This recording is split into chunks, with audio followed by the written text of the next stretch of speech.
사도신경으로 신앙 고백하시겠습니다. 전능하사 천지를 만드신 하나님 아버지를 내가 믿사오며 그 외아들 우리 주 예수 그리스도를 믿사오니 이는 성령으로 잉태하사 동정녀 마리에게 나시고 본디오 빌라도에게 고난을 받으사 십자가에 못 박혀 죽으시고 장사한 지 사흘 만에 죽은 자 가운데서 다시 살아나시며 하늘에 오르사 전능하신 하나님 우편에 앉아 계시다가 저희로서 산 자와 죽은 자를 심판하러 오시리라. 성령을 믿사오며 거룩한 공회와 성도가 서로 교통하는 것과 죄를 사하여 주시는 것과 몸이 다시 사는 것과 영원히 사는 것을 믿사옵나이다. 아멘. 찬송가 96장 찬송하시겠습니다.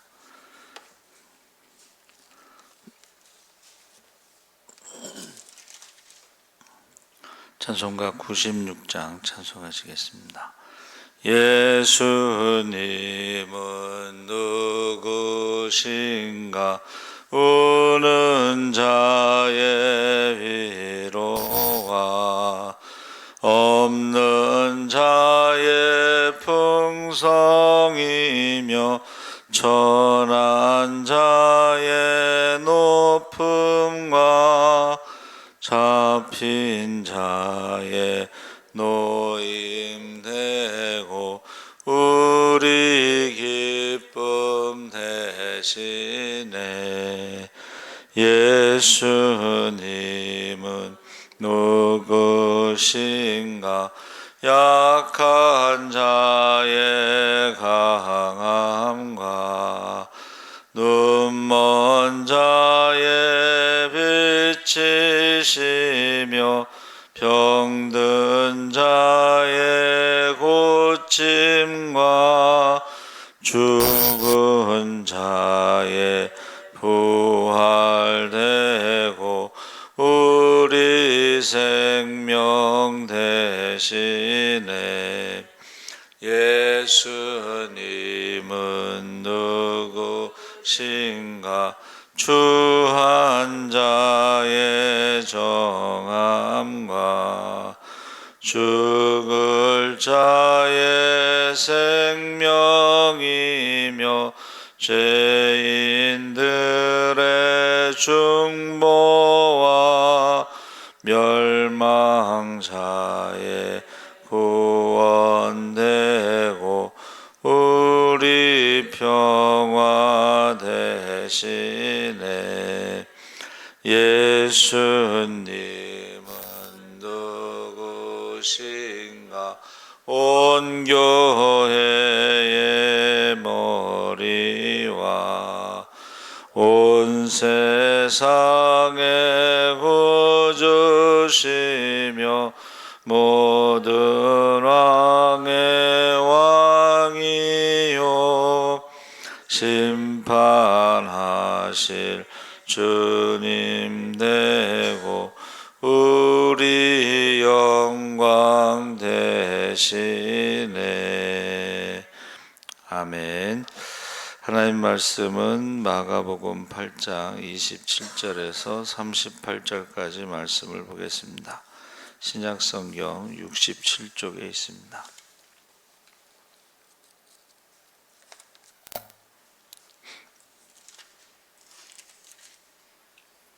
마가복음 8장 27절에서 38절까지 우리 다 같이 읽겠습니다. 예수와 제자들이 빌립보 가이사랴 여러 마을로 나가실새 길에서 제자들에게 물어 이르시되 사람들이 나를 누구라고 하느냐? 제자들이 여짜와 이르되 세례 요한이라 하고 더러는 엘리야 더러는 선지자 중에 하나라 하나이다. 또 물으시되 너희는 나를 누구라 하느냐?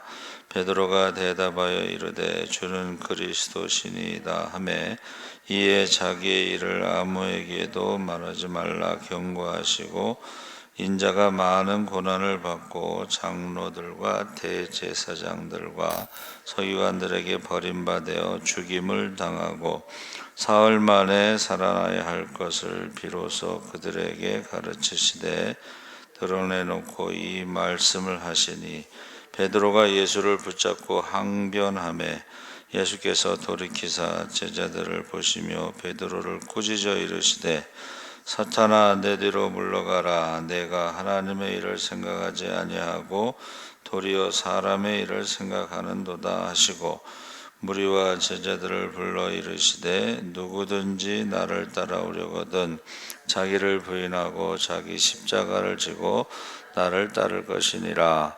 누구든지 자기 목숨을 구원하고자 하면 잃을 것이요 누구든지 나의 복음을 위하여 자기 목숨을 잃으면 구원하리라. 사람이 만일 온 천하를 얻고도 자기 목숨을 잃으면 무엇이 유익하리요? 사람이 무엇을 주고 자기 목숨과 바꾸겠느냐?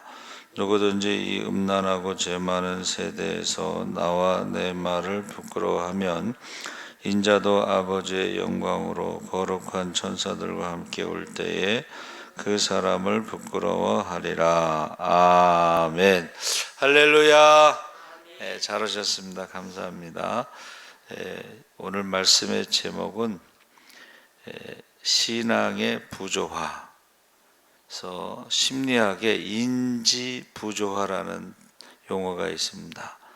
이거는 뭐냐면 사람들의 태도 사이에 일관성이 없는 모순을 두고 하는 말인데, 예를 들면 돈이 행복의 조건이 아니라고 생각하지만 직장이나 배우자 선택에서 연봉에 민감한 경우, 담배가 몸에 해롭다고 생각하지만 담배를 끊지 못하고 계속 피우는 것이라든지, 첫인상이 사람의 됨됨이와는 무관하다고 생각하지만 첫인상으로 사람의 좋고 나쁜 것을 결정하는 경우, 이런 것을 이제 아는 것과 실제가 다른 부조화, 모순, 그래서 불안과 혼란을 경험하게 되는데, 신앙생활에도 그런 경우가 많이 나타난다는 것입니다. 그래서 이제 되게 병원 신방을 가면 고쳐줄 줄 믿습니다 그러고 아멘 그러고 차에서 돌아올 때는 얼마 못 갈 것 같은데 이렇게. 그래서 설교할 때 조심하게 고쳐줄 줄 믿습니다 이렇게 하면 안 되고, 하나님이 어제 이제 신방 갔죠. 이 고난을 통해서 새벽기도 말씀처럼 바울의 고난을 통해서 간수의 가족이 구원받은 것처럼 이 고난을 통해서 믿지 않는 가족들과 믿지 않는 사람들에게 복음을 전할 수 있는 전도가 될 수 있는 기회가 되기를 바란다. 이제 그렇게 설교를 하죠. 그러니까 하나님이 고쳐주시면 우리가 전도하기가 좋죠. 또 하나님이 불러가시면은 고통 없이 가기를 기도하는데, 그것은 이제 겉으로 말은 안 하죠. 하나님 불러가시면 고통 없이 가기를 원한다 이렇게 말은 안 하죠. 그냥 이 고난을 통해서 많은 사람들이 구원받는 그런 결과가 나오기를 이제 말씀을 전했습니다. 그래서 이게 믿습니다 하고 고쳐줄 줄 믿습니다 하고 아멘 그리고 차에서 돌아올 때 얼마 못 가겠어 이렇게 하면 안 된다는 거예요. 그게 부조화라는 것입니다. 그래서 우리가 보통 말씀이 참 좋다, 기도원 같은 데 가서도 말씀이 참 좋다 그러는데, 말씀이 좋은 거하고 그렇게 살아가는 거하고는 다를 때 이것을 부조하다, 이렇게 모순이다 이렇게 말하는 것입니다. 그래서 오늘 본문에서 신앙의 인지 부조화가 있었던 사람 중에 대표적으로 베드로가 이제 주인공인데, 예수님께서 너희는 나를 누구라 하느냐 했을 때는 세상 사람들이 뭐 세례 요한, 뭐 엘리야, 예레미야, 선지자 중에 하나 이렇게 고백한 거하고 베드로의 고백은 전혀 차원이 다르죠.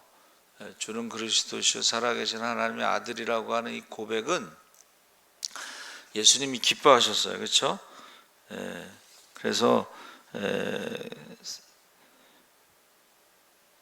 그 예수님이 기뻐하셨는데 그 장소가 참 중요합니다. 가이사라 빌립보라는 장소에는 만신전이 있다 그랬죠. 우리 성지순례 갔을 때 보니까요, 이 산을 이렇게 깎아가지고 그 바위에 우상을 10,000개를 새겨놨어. 근데 그 앞에 있으면요 섬찟해요. 기분이 별로 안 좋아. 그리고 그 만신전 옆에 동굴이 하나 있어요. 그래서 동굴에 이제 그 염소를 들여보내서 그 염소가 사라지거나 뭐 이럴 때에 한 해의 풍년에 대해서 점을 치는 거죠. 그러니까 만신전 옆에 동굴이 있는데 거기 염소를 들여보내서 한 해의 풍년을 점치는 거예요. 근데 가이드가 질문했을 때 틀렸어요. 저희가 염소가 없어져야 풍년이냐 아니면 살아나와야 풍년이냐. 근데 저희가 틀렸어요. 그게 염소가 살아나와야 풍년일 것 같은데 그렇지 않다고 표현한 것 같아요. 그래서 우리가 이해할 수 없었는데, 그래서 지금 이 주는 그리스도시요 살아계신 하나님의 아들이십니다라는 신앙 고백 다음에 내가 십자가를 지고 죽을 것이다, 이 말씀을 하신 거예요. 그런데 조금 전까지는 주는 그리스도라고 고백한 베드로가 항변했다는 거예요. 그렇게 하면 안 됩니다. 그러시면 안 됩니다. 십자가를 지고 죽으시면 안 됩니다. 그게 무슨 의미냐면 베드로만 그런 게 아니고 속으로 제자들도 아니 모든 것을 버리고 지금 3년 동안 쉽게 말하면 죽을 고생을 했는데 예수님이 왕이 돼야지 우리가 그동안 모든 것을 버리고 주님을 따른 것에 대한 보상을 받을 거 아닙니까? 이런 말이죠. 근데 예수님께서 뭐라고 대답하셨어요? 사람의 일을 생각하고 하나님의 일을 생각하지 않는다. 사탄아 물러가라. 그러니까 우리가 신앙생활할 때에 이 입술로는 주는 그리스도시요, 이 그리스도라는 말이 아람어로는 메시아고 히브리어는 메시아흐 뭐 그랬는데, 이게 이제 그 그리스도라는 말은 이제 헬라 말이거든요. 기름을 바르다 뭐 이런 뜻인데, 헬라어로는 기름을 바르다, 기름을 붓다 이런 뜻인데, 이게 히브리어에서는 대제사장이나 왕이나 선지자들을 메시아라고 부른다는 거예요. 그 메시아라는 말은 하나님의 대리자라는 뜻입니다. 그래서 3권 분립이 됐죠. 대제사장과 선지자와 왕이라고 하는 3권 분립이 됐는데, 우리를 구원하시는 구세주 메시아는 이 3권을 다 가지고 있는 분이 구세주라는 뜻이에요. 그래서 지금 예수님께서 이 땅에 오셨을 때는 왕 같은 제사장으로, 왕으로서의 어떤 영적인 전쟁, 그러니까 예수님이 이 땅에 오셔서 성령 충만함을 받고 성령을 기름 붓듯 부어주셔서 착한 일을 하셨는데, 그 착한 일이 이제 귀신을 쫓고 병을 고치고 죽은 자를 살리고 하나님 나라에 대해서 이제 선포하신 거죠. 복음에 대해서. 복음은 모든 믿는 자를 구원하시는 하나님의 능력이다. 그리고 십자가의 도가 멸망하는 자들에게 미련한 것이지만 구원을 얻는 우리에게는 하나님의 능력이다. 그래서 예수님은 우리가 성령 받으면요, 예수님이 행하신 일을 행한다는 것이 우리가 귀신을 쫓고 병든 자를 고치고 죽은 자를 살리고 복음을 전하는 것입니다. 할렐루야. 그러니까 우리가 마지막 때에 성령을 부어주시는 이유가 뭐예요? 주님이 행하신 일을 우리도 행하기를 원하시고 추수하기를 원하시고, 그러니까 우리가 전도했을 때에 이 추수를 한다는 의미가 바로 성령 받고 권능으로 예루살렘 유다 사마리아 땅까지 복음을 전하는데, 그 복음의 내용에는 이제 귀신도 쫓고 병든 자도 고치고 죽은 자를 살리는 것이 다 포함되어 있는 것입니다. 그래서 복음은 예수님이 행하신 모든 일, 근데 거기서 우리가 신앙의 조화를 이루기 위해서는 예수님을 그리스도라고 메시아라고 고백하고 영접하는 게 중요하죠. 그래서 도마가 가로되 나의 주, 나의 하나님, 그러면 내 뜻대로 사는 게 아니고 아버지의 뜻대로, 사람의 일을 생각하지 않고 하나님의 일을 생각하는 것이 우리 신앙 고백의 첫 번째예요. 그런데 사도신경으로 우리가 신앙 고백하면서도 어떻게 해요? 고백대로 살지 않는 게 이제 부조화, 신앙의 부조화다 하는 것입니다. 그래서 여러분 잘 아시죠? 유명한 이야기가 비가 오도록 기도하러 기도원에 올라가는데 주일학교 꼬마만 우산을 들고 갔다는 거예요. 비가 오기를 기도하면 비가 온다고 믿은 주일학교 꼬마만 우산을 들고 올라갔다. 그게 이제 신앙의 조화가 되는 거죠. 그래서 첫 번째는 주는 그리스도라는 말은 나의 주 나의 하나님으로 내 마음대로 하지 않고 주님 뜻대로 살겠습니다. 그래서 자기를 부인하고 십자가를 지고 주님을 따라가야 되는데 말로는 나의 주 나의 하나님이라고 고백하며 사도신경으로 고백하면서 주님 뜻대로 살지 않는 것이 신앙의 부조화라는 것입니다. 그래서 우리가 주 예수를 믿으라 그리하면 너와 내 집이 구원을 받으리라, 또 다른 이로서는 구원을 받을 만한 천하 사람 중에 구원을 받을 만한 다른 일을 우리에게 주신 일 없다고 그랬습니다.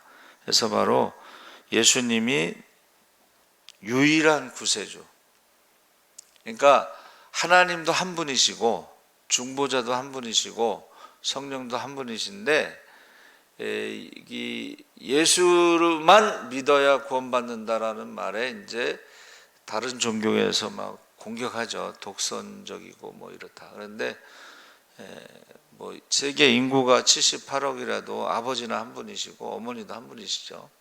창조주도 한 분이시고, 그래서 그거는 비판을 하더라도 바꿀 수 없는 것입니다.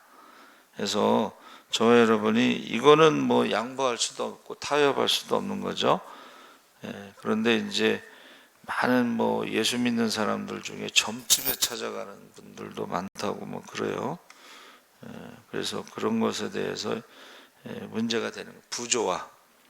두 번째는 십자가 신앙인데 베드로의 잘못을 거절하시면서 참되고 바른 신앙의 자세가 누구든지 나를 따라오려거든 자기를 부인하고 자기 십자가를 지고 나를 따를 것이니라.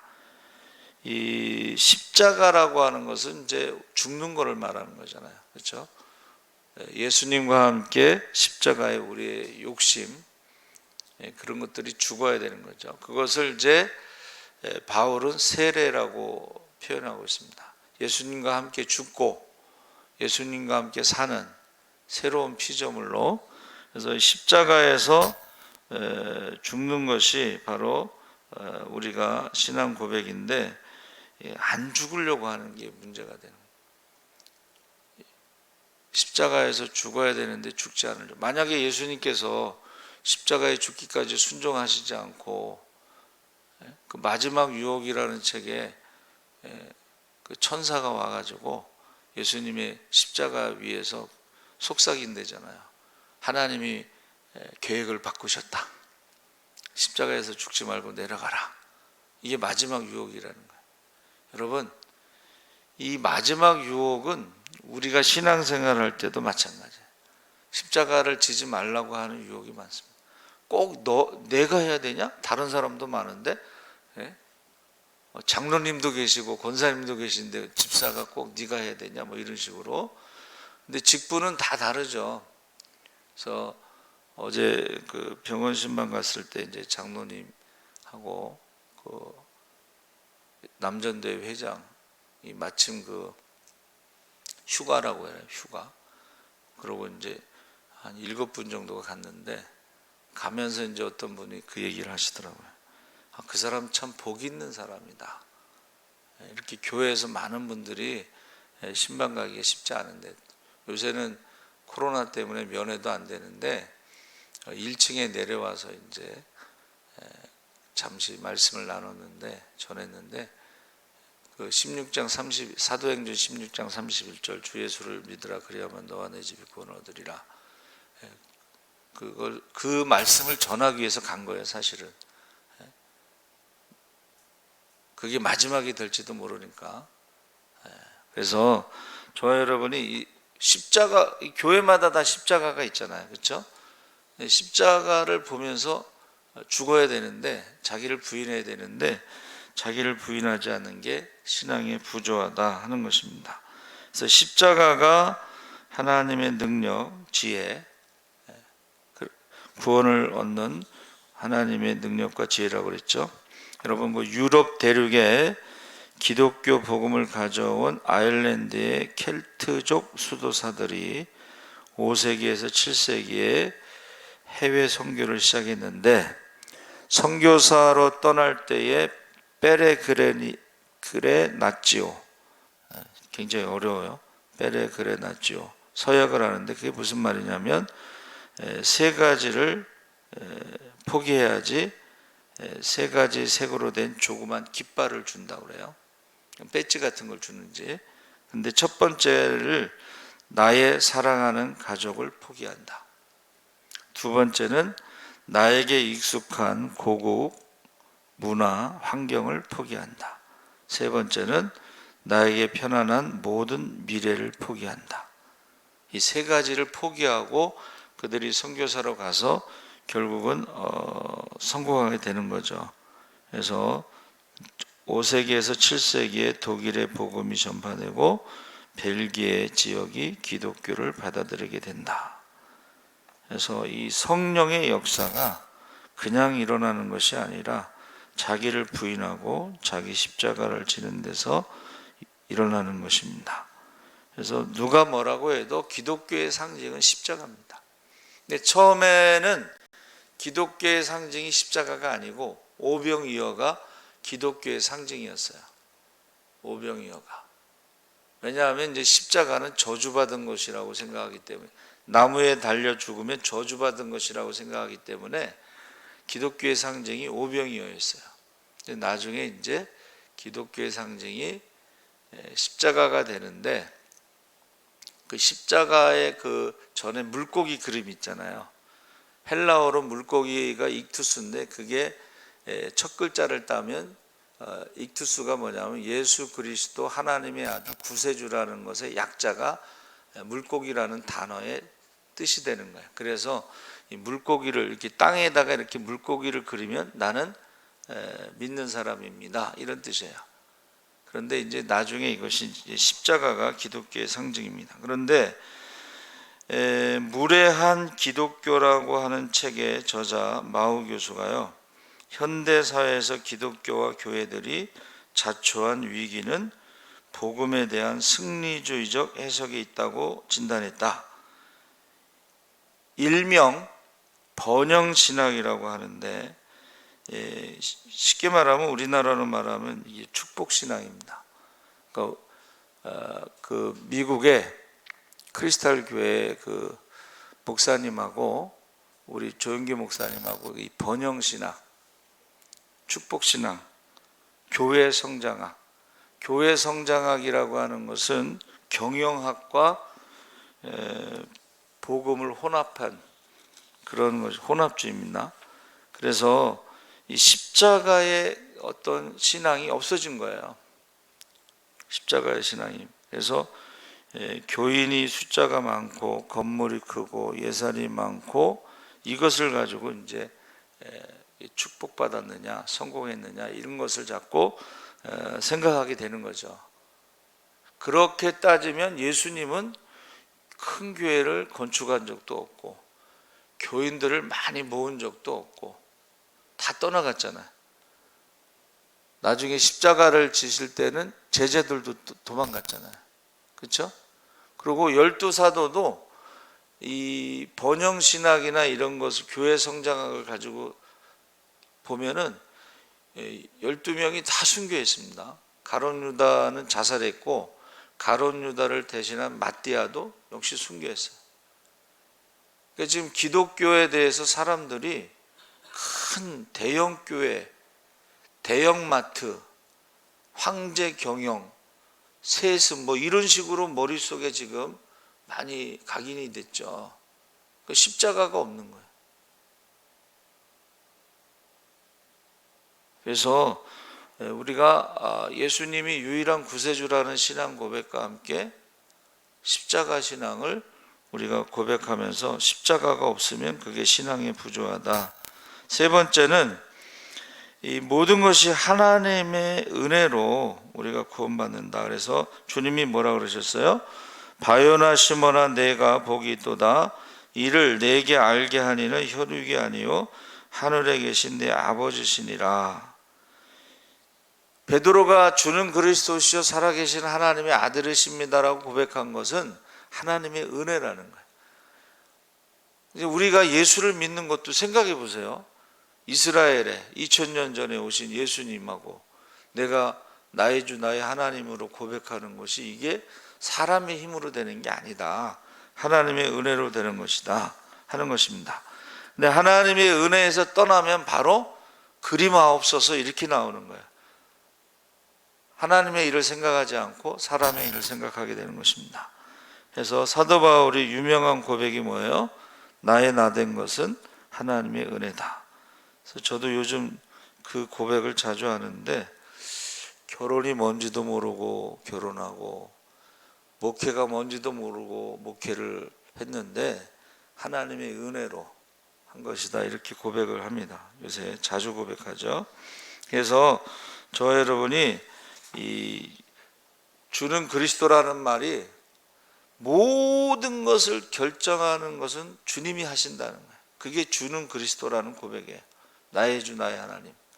그리고 십자가 신앙 고백이 기독교의 핵심이고, 그리고 이게 하나님의 은혜구나. 그러니까 하나님의 은혜라고 생각하면 감사하는데 하나님의 은혜라고 생각하지 않고 내가 열심히 해서 그렇다 그러면 감사가 안 나오죠. 그래서 그전에는 목사님들이 그 신앙의 기준을 어디다 잡았냐면 감사헌금에 잡았어요. 감사헌금을 가지고 신앙의 기준을 잡았습니다. 그래서 저 여러분이 이 기름을 바르다라는 단순한 의미가 아니고 그것이 대제사장으로 왕으로 선지자로 하나님을 대신하는 것. 그러기 위해서는 십자가에 죽기까지 순종해야지만이 우리가 왕 같은 제사장으로 살아갈 수가 있는 것입니다. 그래서 꼭 성령 충만하시기 바랍니다. 예수님처럼 성령 충만하시고 귀신을 쫓고 병든 자를 고치고 죽은 자를 살리고 복음을 전하는 저와 여러분 되시기를 주의 이름으로 축원합니다. 아멘. 살아계신 하나님 아버지 감사합니다. 하나님께서 우리에게 귀한 직분을 주셨사오니 그 영광의 직분에 우리가 감당할 수 있도록 날마다 우리 자신을 부인하고 십자가를 지고 주님을 따르게 하여 주시옵소서. 감사하며 예수님의 이름으로 기도합나이다. 아멘. 하늘에 계신 우리 아버지여 이름이 거룩히 여김을 받으시오며 나라의 임하옵시며 뜻이 하늘에서 이룬과 같이 땅에서도 이루어지이다. 오늘날 우리에게 일용할 양식을 주옵시고 우리가 우리에게 죄 지은 자를 사하여 준 것 같이 우리 죄를 사하여 주옵시고 우리를 시험에 들게 하지 마옵시고